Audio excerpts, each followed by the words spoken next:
नमस्कार. मी भगवंत कुलकर्णी. ब्रह्मसत्य यूट्यूब चॅनलमध्ये तुमचं सगळ्यांचं खूप स्वागत आहे.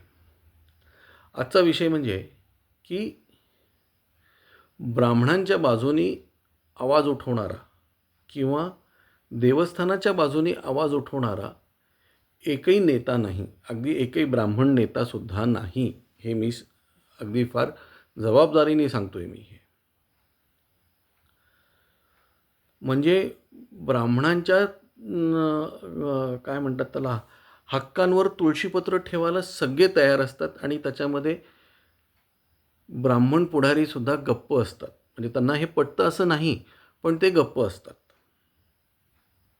काय त्याच्यामध्ये नुकसान जे करतात त्यांचं होतच होतं, एवढं मी सांगतो तुम्हाला. आज तुम्ही बघा, एवढी देवस्थानं आहेत, एवढ्या देवस्थानांच्या जमिनी आहेत, त्या जमिनी बळकवणारे सुद्धा हिंदूच आहेत. समजलंत का? बऱ्याच लोकांना इनामी जमिनी दिलेल्या आहेत.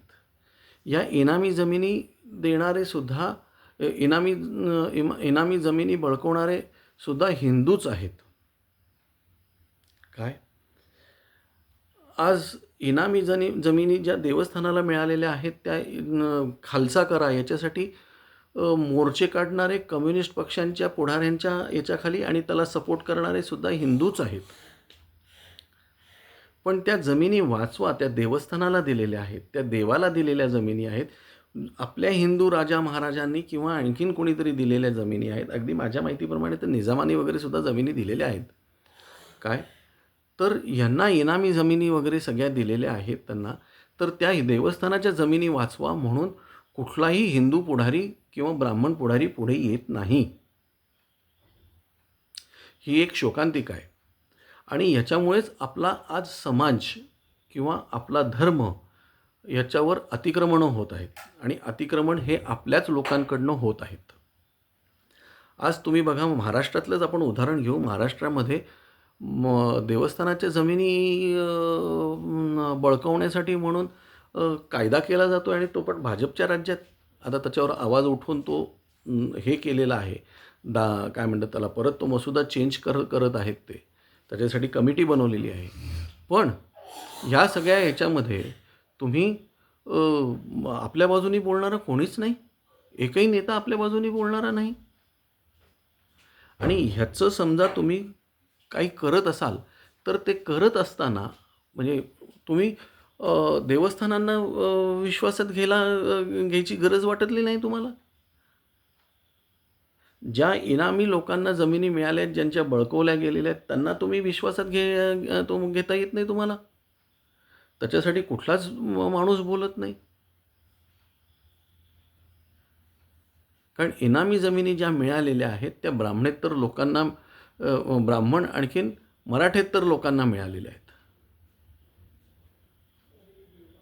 आज करवीर पीठाच्या शंकराचार्यांच्या जमिनी कोणी लाटल्यात? करवीर पीठाच्या कितीतरी 100 एकर जमीन त्यांची कोणी लाटली आहे. आणि आज आपलेच काय म्हणतात त्याला, रेव्हेन्यू मिनिस्टर्स म्हणजे त्याच्या विरुद्ध बोलतात. मला करवीर पीठाच्या शंकराचार्यांचा सुद्धा राग आहे ह्या बाबतीमध्ये. ते आवाज का नाही उठवत? ते का गप्प आहेत? किंवा आज देवस्थानाची जी लोक आहेत, काय बऱ्याच लोकांना माझ्या माहितीप्रमाणे गुरव समाजाला जमिनी मिळालेल्या आहेत. चांभार समाजातल्या लोकांना सुद्धा जमिनी मिळालेल्या आहेत. काय बऱ्याच लोकांना जमिनी मिळालेल्या आहेत या देवस्थानाच्या सेवेसाठी म्हणून.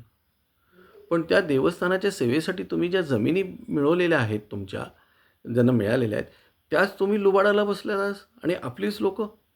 आणि एकही जण त्याच्या बाजूने बोलत नाही. आणि अशी जेव्हा बिलं येतात तेव्हा एकमताने तुम्ही पास करतात, त्याच्यावर चर्चा होत नाही. पण तेच एखादी वक्फ बोर्डची जमीन तुम्हाला हे करायची असेल तर सगळं म्हणजे भाजप सोडून सगळे लोक, अगदी उभाटासुद्धा